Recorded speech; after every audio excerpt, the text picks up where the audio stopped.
Hello and welcome to the Ice Guys. This is the show that takes you into the world of the National Hockey League. Every game, every day, from a betting perspective. With pro sports handicappers, Ian Cameron, Alex B. Smith, and various guests from the world of hockey and sports betting. And now, here's your host, Ian Cameron.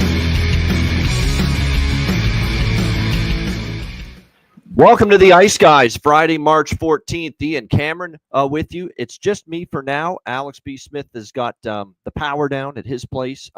If it comes back at some point during the show, he'll join us as well. But we're here to talk Friday NHL. Six games on tap tonight in the NHL. Alex is in the chat, by the way, and he's in there and probably will give his opinions game by game as we move along here on this Friday card. Let's look back on what we saw last night. Obviously, in NHL action, as usual, very busy Friday night. It was Thursday night, rather, I should say, in the NHL. We saw, obviously, I'll just bring up the games list here. It's taking me a minute. Here we go. All right, here we go. Vegas, what a job by them. The Golden Knights, a 4-0 shutout win last night against the Columbus Blue Jackets. Very impressive. Columbus has been good at home all season. But the Vegas Golden Knights put up the kibosh on them, and it's 27 save shutout from Adin Hill. Very interesting to note now that it's 3 of the last 4 wins for the Golden Knights have been via shutout. So when they've won, they have done it with great goaltending and very strong team defense, and they certainly got that last night against Columbus. A nice 4-0 road win and a bounce back of sorts after they lost to Pittsburgh in overtime before that. Speaking of Pittsburgh, man, another win, and you can't figure it out. Tristan Jarry looks like he's got his confidence back. He played well again, and 5 goals for the Penguins. They get a 5-3 win over the St. Louis Blues. Too little, too late, but they're playing hard. And we kind of said this yesterday. With Sidney Crosby as the captain, it's a situation where he's how do you look yourself in the mirror and mail it in when he's your captain? We kind of said that, and the Penguins are playing hard, at least as of right now. And, their defense is they're finally getting some saves, which is making their defense look a little bit better. And they get a nice 5-3 win against a St. Louis team that's battling for their playoff lives and red hot right now as well. Good news, bad news with Tampa Philly. We had the Lightning team total over, that lost, but everything else pretty much won. We had the over by Fecta in that game. Flyers get a 4-3 shootout win over the Lightning. Tampa Bay scored a little bit at least, but the concern we had with Tampa was, they're with Johansson in net, Philly might have the opportunity to contribute offensively. They did that, and the Flyers get a 4-3 win in a shootout last night over the Tampa Bay Lightning there. The Florida Panthers continue to just be a headache for the Toronto Maple Leafs. It was a really intense game, big stakes, obviously, because it's going to be so important for these teams to win the Atlantic Division. Toronto, Florida, Tampa, the teams battling for it, because you're going to avoid, the Florida, Tampa, Toronto to triumvirate in the first round if you win the division. That's why it's so important. But the Panthers get a 3-2 win last night over the Leafs. The power play was the difference. Toronto had opportunities with the man advantage and they didn't score, and Florida ended up with 2 power play goals. The highlight was Max Domi. What a game from him. A goal and then a fight with Nate Schmidt in the first period. And I just found it funny when the game was on. TSN showed a glimpse of Ty Domi, his dad, who sits in the normal seat that he's always in for every Leafs home game, and he's looking all nervous and anxious as the fight's going on. You would think he's like, let's go get him. That's my boy. Let's get him. He'd be going nuts, because this is a guy that fought over 300 fucking times in the NHL. He had over 300 fights in the NHL in his career, Ty Domi. You'd think, based on what he did in his career and all the fights he was in, it would just be ads. I wouldn't get nervous watching a fight, but when it's your son and it's your kid and you're a parent, it hits a little bit differently, doesn't it? He looked a little nervous there when Max was fighting, but that was and Max handled himself very well. He certainly won decisively in that bout against Nate Schmidt, but unfortunately his team loses on the scoreboard, and the Panthers get a 3-2 win there. Ottawa, great job by them, 6-3 over Boston. We had the team total over for the Sens in that game, which ended up cashing. It was great to see that. 6-3 win there for the Sens as they continue their push to make the playoffs firmly in the first wild card spot right now in the East. The Oilers dropped to 3-8 in their last 11 games. This one hurt me a little bit. We thought this was a good spot coming off the Buffalo game. And, let's give New Jersey credit because Jack Hughes and Dougie Hamilton out and out for Hughes is out for the whole season, and now we're hearing Dougie Hamilton's going to be out at least the end of the regular season, probably some of the playoffs. Maybe, look out now, Devils, but, they're playing solid. They're kind of morphing into more of a, shut it down, play good, strong team defense type of team and get good goaltending. And Jake Allen was very good last night, and they've been able to string together a few wins here this week, so give them credit for that. Beat Columbus. Beat Philly, and of course beat Edmonton, their third win in a row. And Edmonton just can't get any momentum. They have the huge win at home in the big showdown with Dallas, the Western Conference Final rematch. Then they go on the road and they lose 2 in a row to the Sabres and the Devils. So, Edmonton right now is just it's a hard team to figure out. I think it's a winnable game for them tonight, which we'll get to against the New York Islanders, even though it is a back-to-back for them. But not playing their best right now, the Edmonton Oilers. And even last night, you got actually the last couple games, in fact, the offense is more to blame. Only scoring 2 goals, is not going to win you too many games like what we saw against both the Devils and the Sabres. Rangers Wild draw. That was good to hit that, plus 315. And the Rangers get a 3-2 win in overtime against the Minnesota Wild in that one. So a big 2 points for the Rangers there. LA blanking Washington. Hell of an impressive job by the Kings. Full marks to them. They played a really solid game.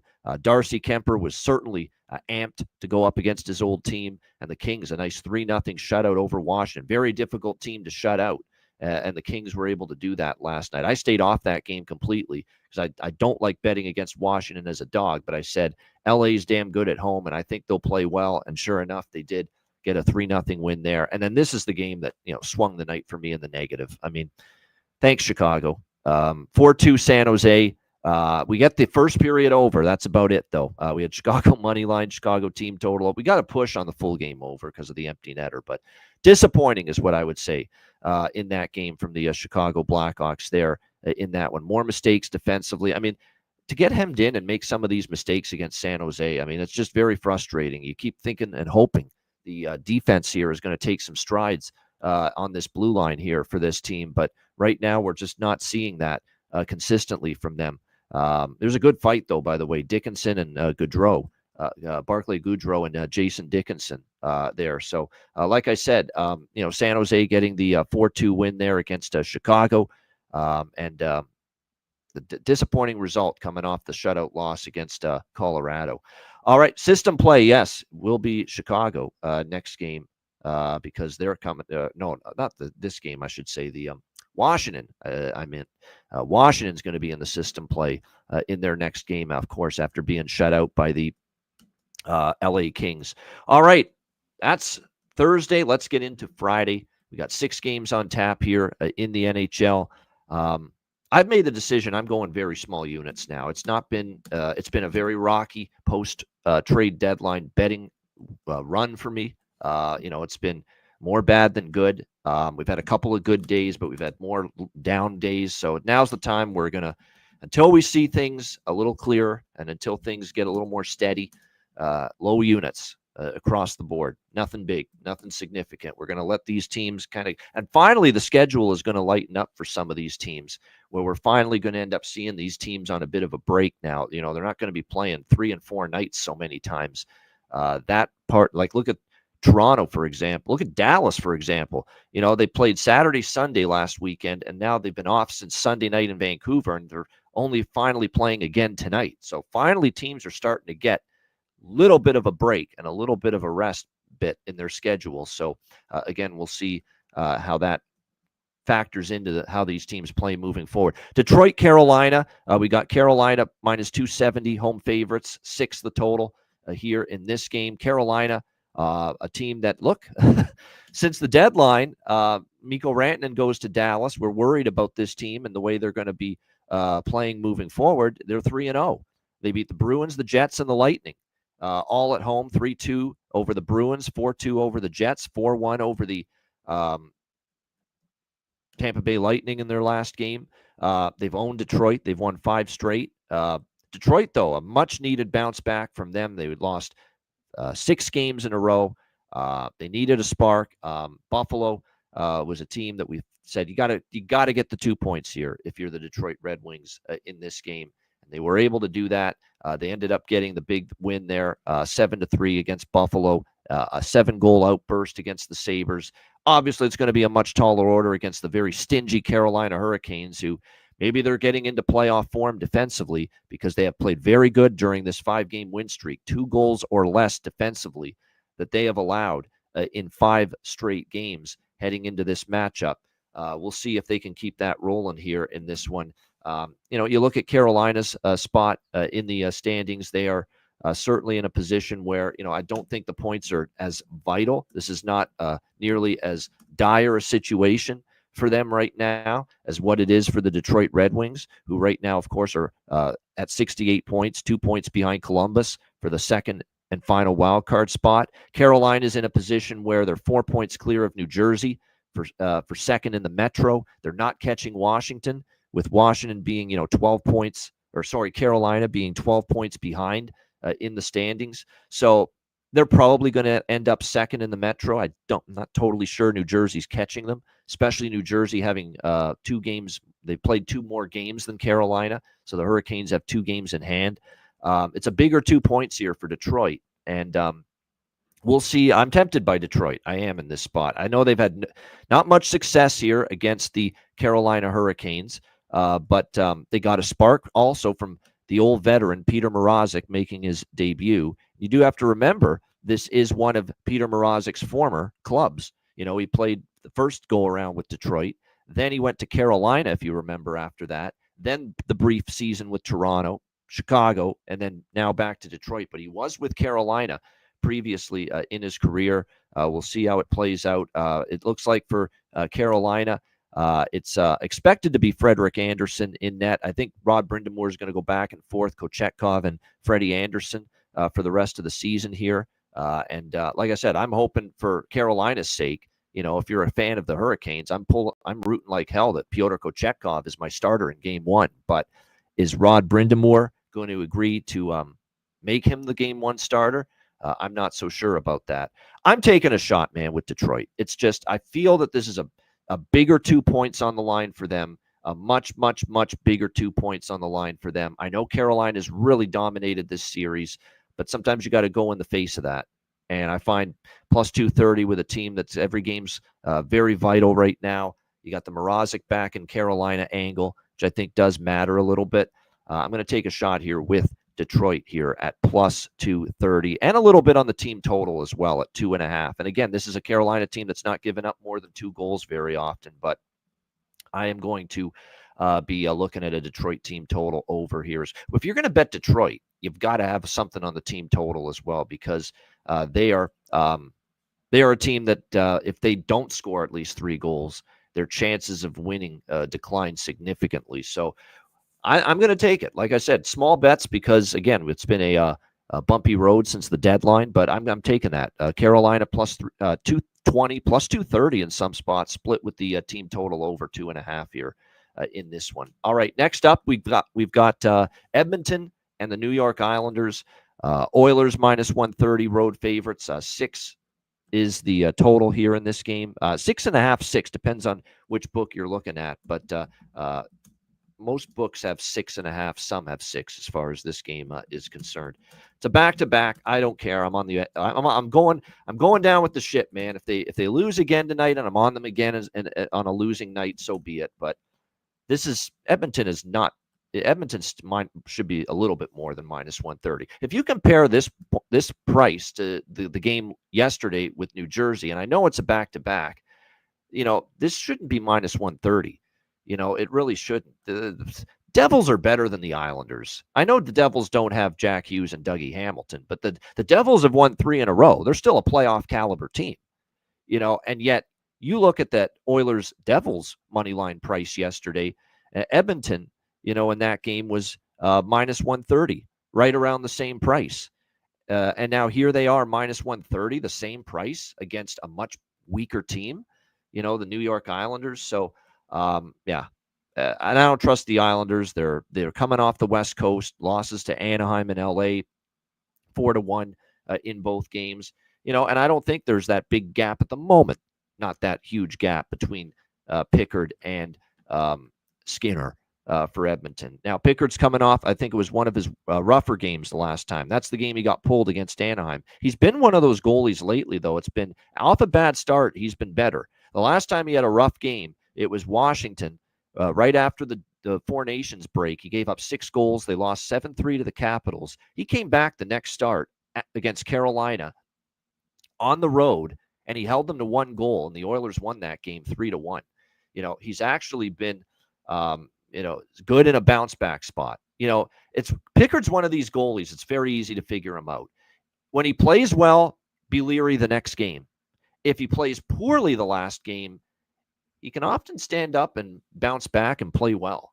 And we've seen that. We saw that the last time he had a bad start against Washington. He goes to Carolina and they win 3-1 with Pickard in net. So he's capable. He's been off for a while. I think, and it's not like the Islanders are a juggernaut offense by any stretch. They've scored just 1 goal in each of their last 2 games. Edmonton with 2 losses in a row on this road trip. Then they got the Rangers on Sunday. I'm going to take Edmonton here. It's just, to me, this price should be closer to minus 140, minus 150. Because to put the Edmonton Oilers as minus 130 against New Jersey and have them as the same price against the Islanders, to me, I'm not in agreement with that. So Edmonton minus 125, split with team total over 3.5. Going to go back to the well with the 2 bets that I looked at last night with Edmonton that not come through, but Devils are better than the Islanders. I think they've got a better chance to bounce back here tonight in this one. I get it. They're 3-8 in their last 11 games. And again, cautiously am I treading with this card tonight and all the bets. So small bets, don't unload, but I am on Edmonton here, money line and team total over split in this one. What's interesting too about the Oilers and the Islanders is that Edmonton has won the majority of the home games. But the Islanders have played well here, but I think the Edmonton Oilers are going to change that here tonight and get themselves a road win here at UBS Arena tonight in this one. Sorokin is confirmed in net for the Islanders, and even though it's not confirmed yet for Pickard, it's going to be Calvin Pickard, in my opinion, here in this one. All right, next up, we've got the Dallas Stars and the Winnipeg Jets. Probably the game of the night. That's a big game in the standings, too, because if Dallas goes on a big run down the stretch and maybe they get a little bit of a speed bump, if you will, or a wobble from Winnipeg, certainly there's still a pathway for the Stars to maybe track down the Jets for first in the Central. But a big one in the division tonight. Winnipeg minus 130, home favorites, 5.5 the total in this game. I mean, for Dallas, this feels like an extended Olympic break or Four Nations break. For any team that would feel that way. I mean, to go from Sunday to Friday without playing, that's a huge extended break at this time of year when not many teams are getting that kind of a break in their schedule. I don't get what the schedule makers are doing because they've had Dallas play in Edmonton Saturday and then forced them into a back-to-back on daylight savings time weekend, Sunday night in Vancouver. You couldn't spread that out more. You couldn't maybe put the Vancouver game Monday or Tuesday and then this one on Friday. It makes no sense, but they played back-to-back Saturday, Sunday, and now they're off since then and finally back in action tonight against the Winnipeg Jets. Winnipeg, they beat the Rangers 2-1 in their last home game. It is worth noting, though, look at the last 3 home games for the Winnipeg Jets. Needed overtime to beat San Jose 2-1. Lost in the shootout to Philly 2-1. Squeaked past the New York Rangers 2-1 in their last home game. I think this should be a really good matchup here. Looking forward to seeing how it plays out. It's interesting that there's 6 straight games between these two teams have actually gone under the total. So it's actually been an under series history between these two teams. We've seen, by the way, Dallas play pretty well in Winnipeg, and we've seen Winnipeg win in Dallas a couple of times. So the road team has had no problem winning here. In fact, Dallas has won 2 of the last 3 here at Canada Life Center. Rest advantage, the fact that Dallas is in the trail position in this Central Division, I am going to take a shot with the Stars here at plus 110. Little sprinkle on the draw as well. I could see this being an overtime game. I mean, we have seen Winnipeg have 3 consecutive 1-goal games here at Canada Life Center. So I think draw is definitely in place. I'm going to do a dog and draw split here with Dallas money line and the draw. Both of them a split here in this game tonight. Again, just because, look, Dallas, it's a head-to-head opportunity to gain ground on the Winnipeg Jets. Right now, Dallas is 8 points back of Winnipeg for first in the Central, but Dallas does have 2 games in hand on Winnipeg, so that's why they're still in this mix to win the division. It's not going to be easy. They're going to need the Jets to start losing a few, but they're still in it. And like I said, this becomes a pretty big game for them. So, like I said, we will do the Dallas and draw split here. And like I said, I expect a ton of energy from the Stars. It's not often teams have had a Sunday to Friday break in their schedule like this. We'll see if the Dallas Stars can take advantage of it. Look who's back. The lights are on. The lights are on in the B there in Indianapolis, St. Paul. So he is back and ready to go here. Alex, yeah, we've already talked about the first couple games. So we'll just go back through them. Detroit, Carolina, anything there? No, nothing in this game, but and the reason for it is, like I said, and it was mentioned in the chat, 13-1-1 record for Friday Anderson against the Wings. So one of the 2 teams that he's really kind of dominated against, and so this could be a spot where maybe he plays well. And like I said, the fact that they're going back and forth is not really a set place of who's going to have the net for game 1, round 1 in the playoffs. Sure, Anderson realizes that he's got to play well in his starts. So if he's seeing something well against the Wings throughout his career, maybe that continues tonight. So this is one I would kind of look for anything live or in game, but nothing pregame. All right, and Edmonton Oilers, New York Islanders. Yeah, I'm going with the first period over. I laid that $1.40 pregame, and we'll be looking to try and maybe grab a 6 splat on the full game over in game. We've seen a lot of the second leg. 2 straight first period unders for Edmonton. It has, but with Edmonton on the second back-to-backs, their numbers have been trending way over the total, especially in full game. So I want to get a little bit better of a number on that full game over 6, and I laid the $1.40 a little early in case there's a goal kind of early. So maybe a goal in the first 5 minutes would be something I might add to the card as well. And probably the game of the night on paper, definitely it is. Dallas and Winnipeg. Yeah. And by the way, I should point out the goaltending matchup is the 1A, 1B goalies for Team USA at 4 Nations going head-to-head. Connor Hellebuck for Winnipeg, Jake Ottinger for Dallas. So there you go. The teammates just a few weeks ago, they will be adversaries once again here tonight. Anything here, Alex, with Stars Jets? Yeah, this is a draw for me. And like I said, obviously these 2 teams need the games. And like I heard you mention about with Dallas, having that long break. And that's probably a good thing for some of these teams. Like I said, especially a team like Dallas who had a lot of players involved in the 4 Nations. Those guys now getting some rest. Maybe that'll kind of, keep everybody up. And like I said, and having new players as well.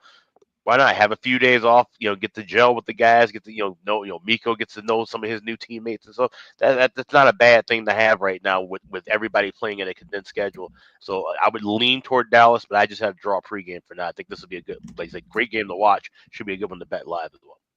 Yeah, we're going back to the one and only Thomas Harley as well. The props for him continue to be just rocking as he assumes all the big workload, carrying all that water on that blue line for Dallas without Miro Heiskanen and doing a really nice job of it. And obviously he's been a point getter and assist guy. He's even chipped in a few goals here and there. So definitely interested as far as his props in that one. All right, Colorado and Calgary.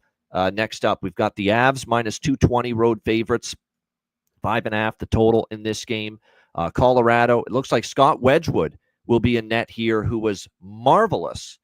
Absolutely terrific against Chicago. I mean, that save he made down on his ass and just raised the leg to keep that puck out on Bedard. Save of the year. Yeah, absolutely. It's just an effort save. It's just a desperation effort save, and you've got to give him all the fucking credit in the world for making a save like that. It was just absolutely stupendous. He was great in that game. Just put the clamps down on the Chicago Blackhawks in that game. He's a very capable backup goaltender. We know that. When he's on his game, he can play very well. I mean, I thought he gave Dallas good minutes and good starts and good games when he was there. In Calgary, we know the offense is herky-jerky. It comes and goes. Remember they had that stretch where they almost got shut out in 3 straight games. They exploded against Philly and then kind of shut down again the other night in the loss to the Vancouver Canucks in that game. Pressure on Calgary.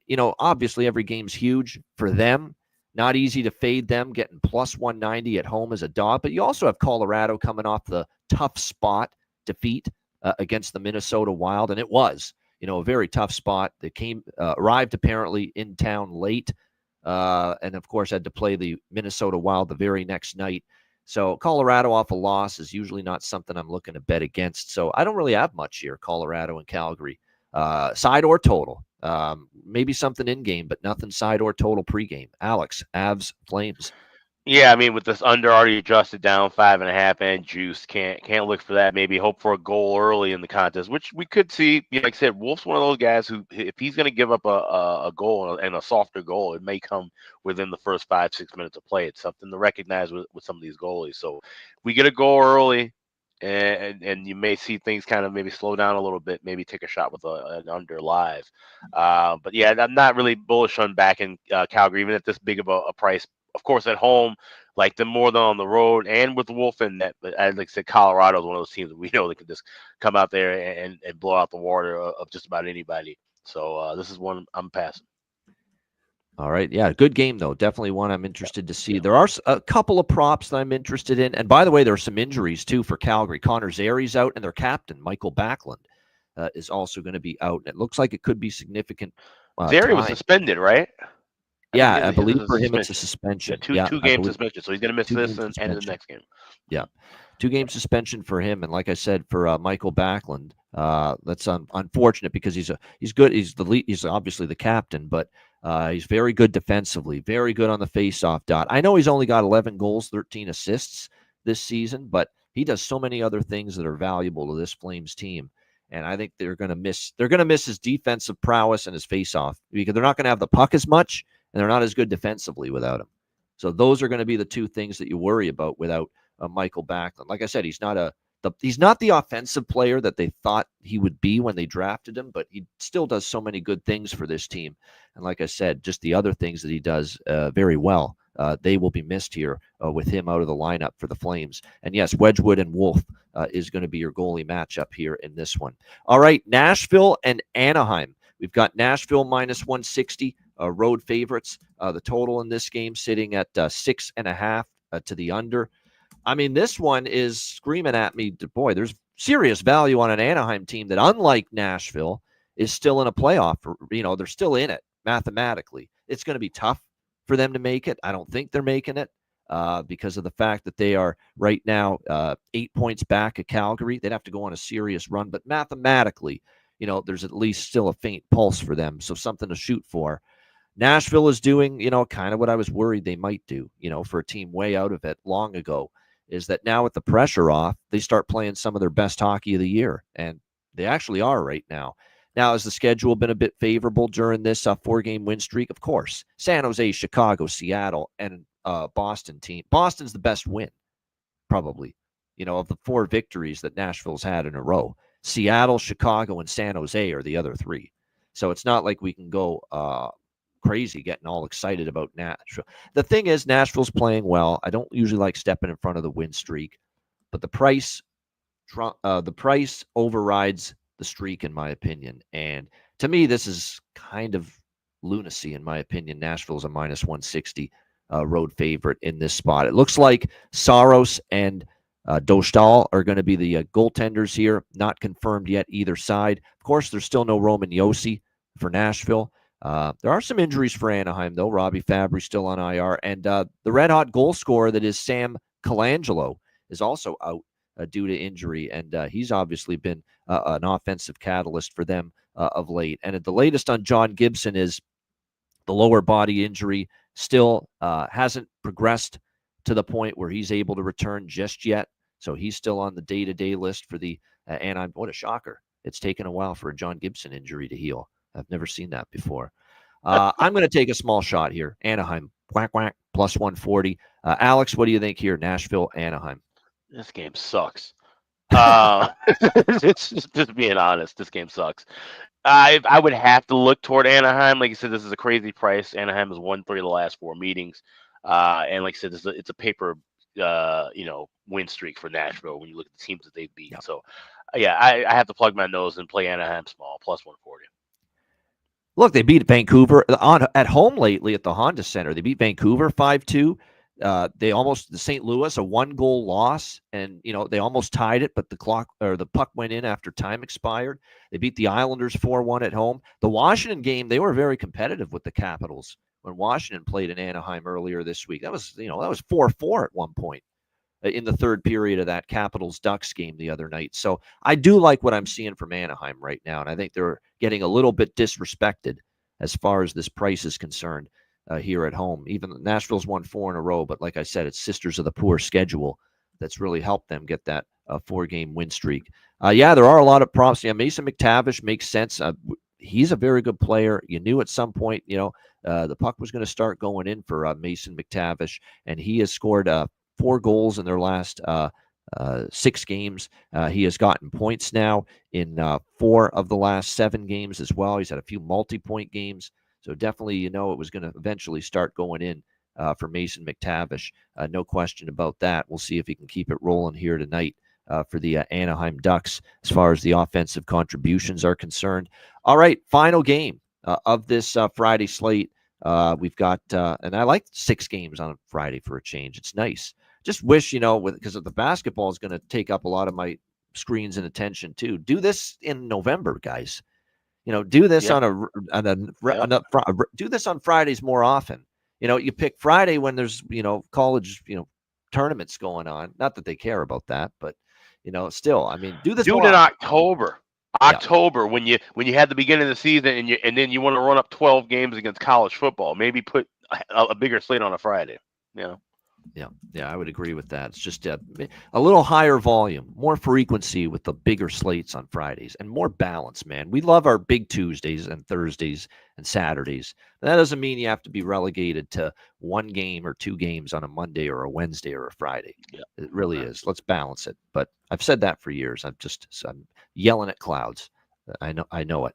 All right, final game, Utah, Seattle. Utah Hockey Club, minus 150 road favorites, 6 the total here in this game. I like the Utah team total here, over 3.5. Grubauer, we'll see. I got to see more. He's going to start, obviously, for the Seattle Kraken here tonight. It's been Decord the last 2 games. Obviously, the game against the first start he had actually wasn't that bad at all the way he played. But you have to remember, it was against Philadelphia. Philadelphia has really had a hard time putting the puck in the net lately. Utah is coming off, obviously, a good win against Anaheim, a bounce back after they lost to the Toronto Maple Leafs in a shootout before that. And they go on the road where, for the majority of the season, that's where they've been at their best. Earlier in the year, they weren't a great home team. They've started to play a little bit better at home the last few weeks. But overall, for the majority of the year, the road is where Utah's really been better on the year. They actually have a winning road record, 16, 12, and 4 going into this game. Coming off the Anaheim win 3-2.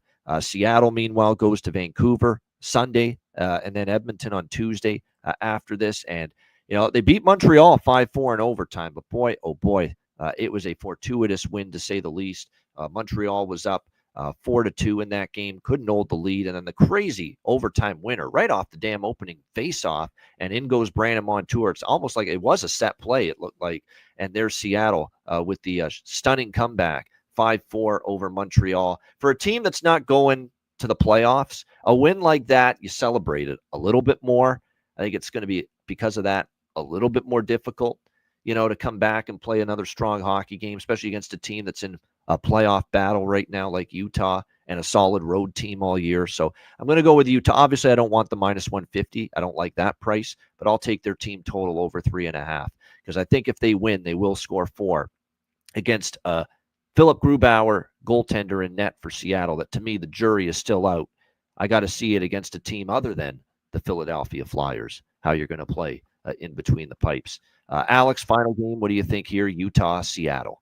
Yeah, I'm going to split that team total. I can get minus 132, the cheapest price I'm seeing at FanDuel, but I'm going to play that small and split it with Utah in regulation plus 105. Like I said, it's important for Utah to get as many points as possible. And I think they'll be able to kind of maybe, like I said, if they can, figure out Grubauer early, they might be able to figure it out often. So that'll lead to goals and that'll lead to a win within 60. So definitely liking both of those plays. Yeah, I might look at Yanni Neiman here as well again for Seattle, believe it or not. So, I mean, his NHL debut, and he scored in his very first game the other night against the Montreal Canadiens. So maybe why not? Sometimes ride the momentum here. Now, he is on the third line, but he's with Jared McCann and Andre Burakovsky. Those are obviously very capable offensive players for the Seattle Kraken. So there's a couple of looks maybe that we'd be interested in there on their side. We talked about Brandon Montour as well. Don't be scared to look at his props because he's been a point machine lately. And don't be scared to maybe go for the goal prop on him because he has scored now 5 goals in the last 6 games for the Seattle Kraken. And it's been pretty impressive to see that. So Brandon Montour starting to heat up for them. Not just assists, but actually putting the puck in the net. 2 goals, including the overtime winner the other night against the Montreal Canadiens. And then for Utah, we've talked about how obviously their offense is better simply because they've got healthy bodies again. Everyone's available to them again. Logan Cooley and Dylan Guenther and Barrett Hayton. And then you even look down the lineup and, you're getting Michael Carcone even chipping in. Josh Doan, has points in 3 of the last 4 games. So it's just, obviously a team that's gotten healthy on the back end too, because John Marino's healthy. John Marino missed a lot of time, and obviously Sean Durzi missed a significant portion of the season. All these guys are healthy now, and that's probably why you're seeing it show up on the ice that, Utah has put this run together after getting healthy, very much still alive in the playoff race. Shout out to everyone in the chat. Hit the like button. We appreciate it very much. And a reminder, make sure you sign up just $10 per month to the Patreon page at patreon.com/iceguys, just $10 per month. Goalie charts, totals charts, and of course, our daily betting card, sides, totals, player props posted each and every day.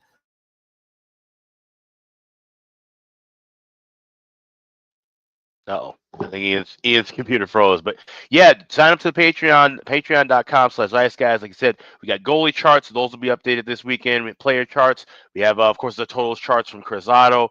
We've got all kind of great features. We have the chat as well. And I unveiled it yesterday. We have a new chat room as well. I know there's a lot of people who like to do daily fantasy stuff. People like to post their tickets. And post their screenshot tickets. Yeah, we've got a new place on the Patreon page for that. Yeah, it's a special chat room for posting your tickets. Exactly. Yeah.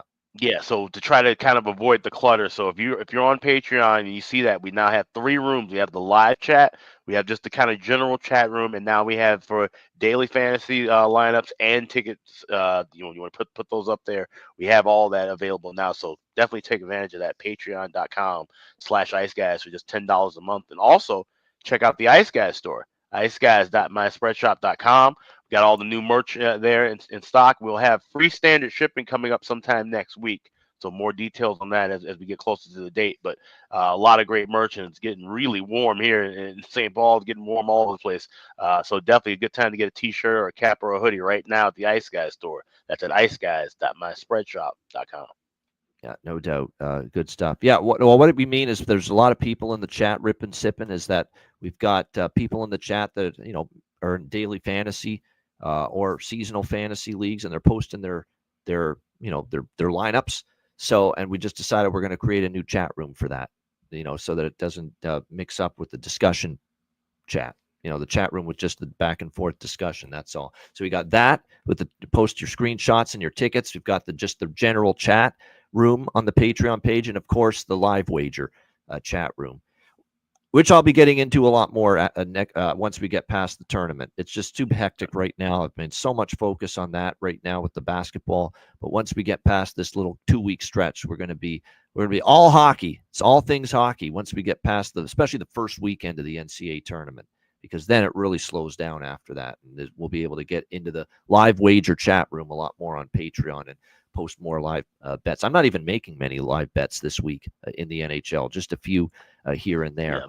Probably the way I haven't next week too. Yeah, I haven't this week, but with how things have gone with the pregame bets, I might be doing that a little bit more, especially with a bigger card tomorrow. So Ian may not be busy in the chats. I will be busy in the next few days with the chats because I'm not doing as much basketball as he is. So. Yeah, no doubt. And by the way, yeah, as far as the chat, we're going to really get it rolling late in the regular April. Once we get Oh, yeah. everything done with this friggin' tournament, I'm ready for it to be done, quite honestly. Right? It's been hectic, man. But yeah, once the basketball's over for good, as in the college basketball, yeah, we're going to get a lot of chat going. And by the way, the chat room is for you guys too, all the Patreon members. Oh, And I yeah. see a lot of you guys are going chatting back and forth. That's also why we set it up. We'll get in there when we Yeah. can, Alex and I. But as busy as we are, we'll definitely try to get in there. But it's your chat room, so exactly mingle and discuss things with the fellow Patreon members. And it's great. I see it. I see there's, Yeah. you guys are getting the chat going Awesome. on the Patreon page. So that's what it's there for. It's there for our Patreon members, no question. So make sure, again, you sign up just $10 per month, patreon.com/Ice Guys. And again, our next Betcast, Patreon exclusive, Tuesday, March 25th. So make sure you sign up if you're not a Patreon member already. Make sure you sign up before Tuesday, March 25th. That is going to be our next Ice Guys Live Betcast. Once again, Patreon exclusive, which means you must be a Patreon member to watch the Betcast and join us on the stream. So make sure you sign up at patreon.com/Ice Guys. All right, we've got Bargain Bin Special of the night and Best Bets coming up in just a moment, right after we hear from our great Ice Guys sponsors.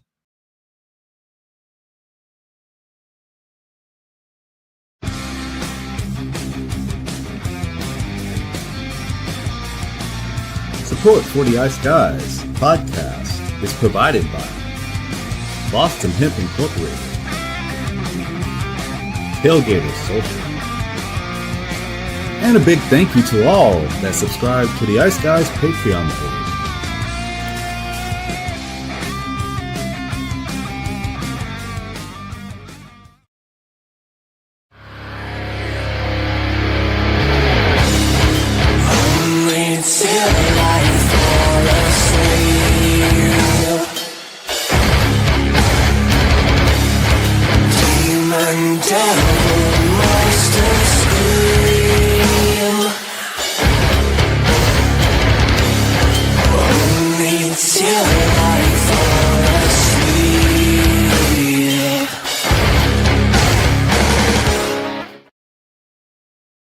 Everyone loves a perfect pair.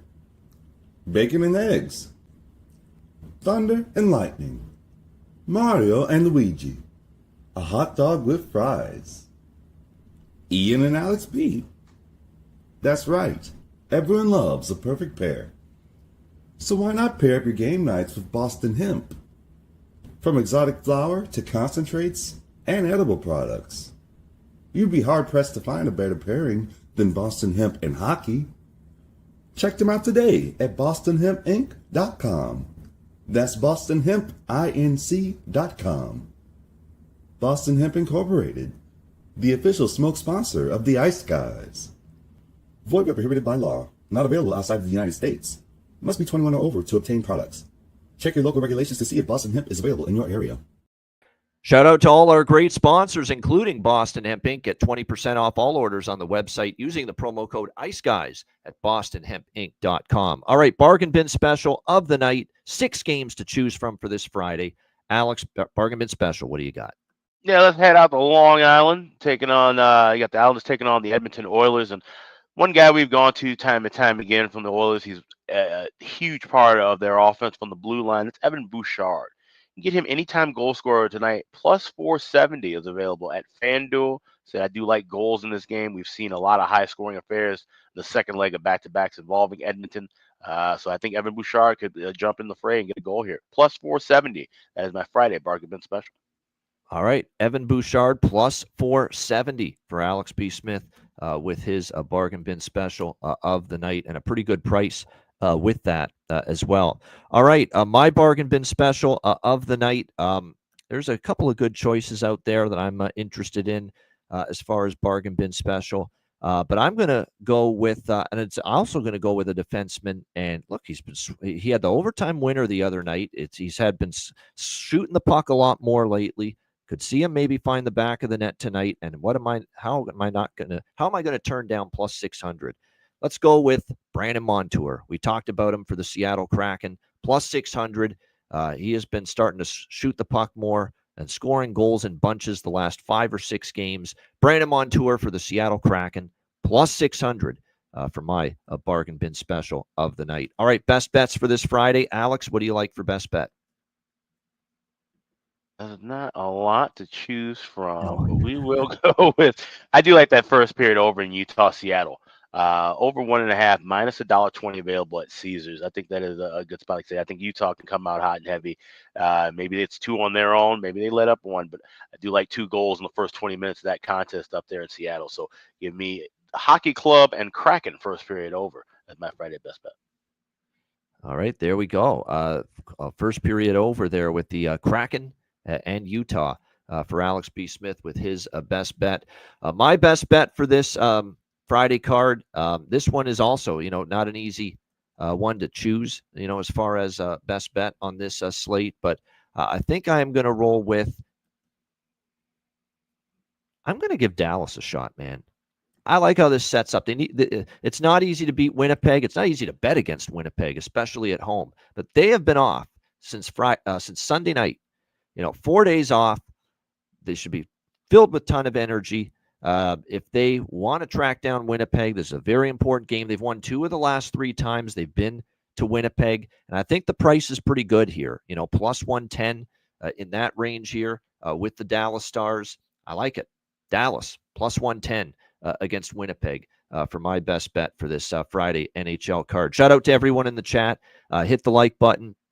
We appreciate it very much. And like I said, we got a huge card tomorrow. We've got Ryan Robinson in the house joining us on the Saturday show at noon Eastern. And definitely make sure you're here for what it will be a big time, as it always is, Saturday NHL card. A reminder, the Ice Guys is live 7 days a week, Monday to Friday, 2 p.m. Eastern, Saturday and Sunday, noon Eastern. If you can't watch the show live, download the Ice Guys podcast in audio form on all major podcast platforms, Google Podcasts, Apple Podcasts, Spotify, Stitcher, iHeartRadio, Amazon Music, and more. Download the Ice Guys podcast when you can't watch the show live. For Alex B. Smith, I'm Ian Cameron. Have a great Friday night. Enjoy the games and good luck. And we will be back with you tomorrow on Saturday, noon Eastern, for another edition of the Ice Guys.